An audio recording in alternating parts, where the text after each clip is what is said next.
সবে করিতে বিনা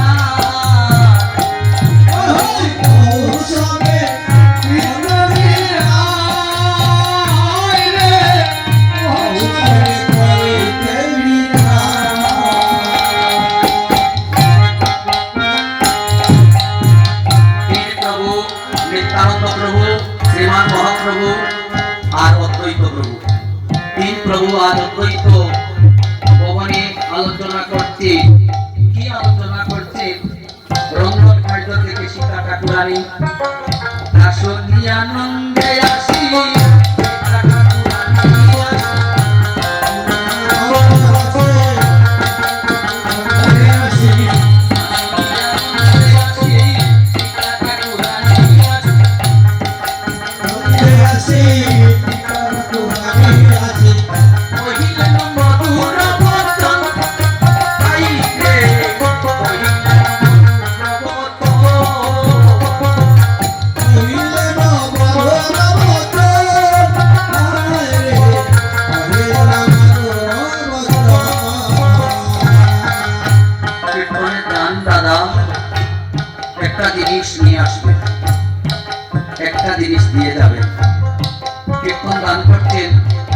আপনাদের কমিটির কাছে নিবেদন করে বলছি,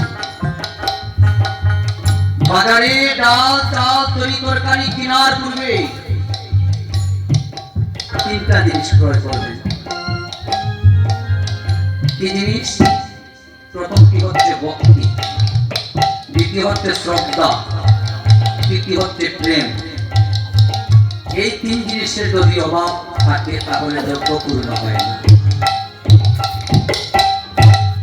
সীতা ঠাকুরানী তিন প্রভু কিসের আলোচনা করছেন শ্রবণ করে তিনি ঘুমটা করে লক্ষ্য করছেন যে দাঁড়ির বারিন্দায় আজ কিসের আলোচনা হয়। এখন কোনো কোনো পরিবারে কৃষ্ণ ভক্ত মা আছে, যদি বাবারা ধর্মীয় কথা আলোচনা করে কাজের পাকেও কিন্তু শ্রবণ করতে, তাহলে ঘুমটাটা আমাদের ধর্মে আছে। তারা আছেন ঘুমটা পড়লে কি হয়? যদি স্ত্রী ঘুমটা পড়ে তার স্বামীর মঙ্গল হয়। কেউ 500 টাকা রুজি করেও সংসার চলে, কারো আবার 2000 টাকা রুজি করে সংসার চলে না। অর্থাৎ স্বামীর মঙ্গল হচ্ছে না বলে হাজার হাজার টাকা রুজি করলেও সংসারের শান্তি লাভ হয় না।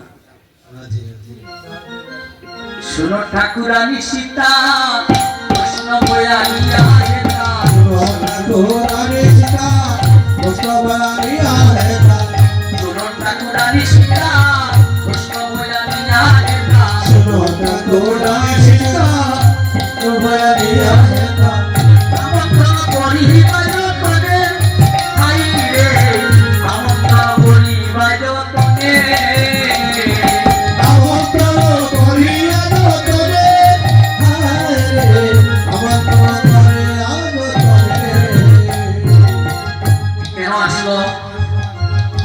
তিনি বললেন আমি কলির যুগে প্রথম সন্ধ্যায় একটি হরিনাম যজ্ঞ দান করবো। কে বললেন দাদা?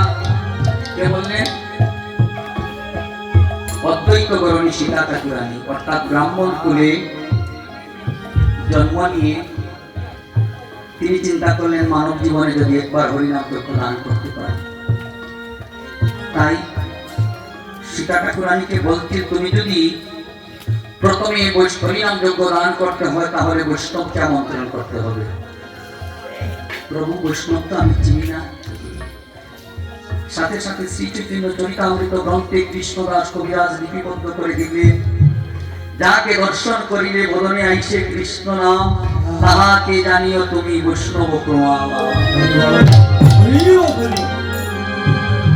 তাই আজকে যাদের ললাটে তিলক আছে দেখলে একবার ভাবে হোক খেলায় শ্রদ্ধায় দেবালয় নিতাইর নাম, আমার গৌর বলি তারে দেখাও যুগল রাধেশ্যাম। বলো হরি বল। আর কাকে আমন্ত্রণ করবো প্রভু?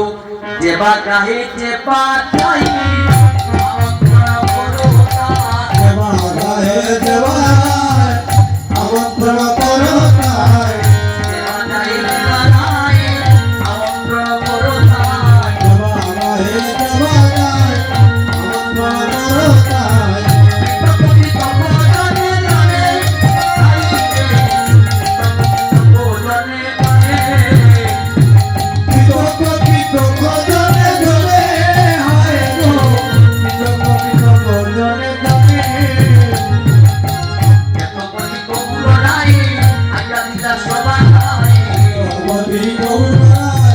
আঘা দিলা চলাটায় বৈষ্ণব করো আমন্ত্রণ হাই রে বৈষ্ণব করো আমন্ত্রণ বৈষ্ণব জয় আমন্ত্রণ হায় রে বৈষ্ণব জয় আমন্ত্রণ আর কি করতে হবে প্রভু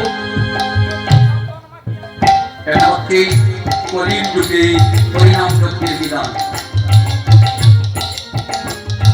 বিভিন্ন জন বিভিন্ন মত পেশন করছেন কিন্তু আমরা মহাপ্রভুর কচড়া থেকে যে হরিনাম যজ্ঞের বিধানটুকু তুলে দিচ্ছি আর কি করতে হবে প্রভু খুলো করো তাল লইয়া অমৃতম করো দিয়া খুলো করো তাল লইয়া অমৃতম করো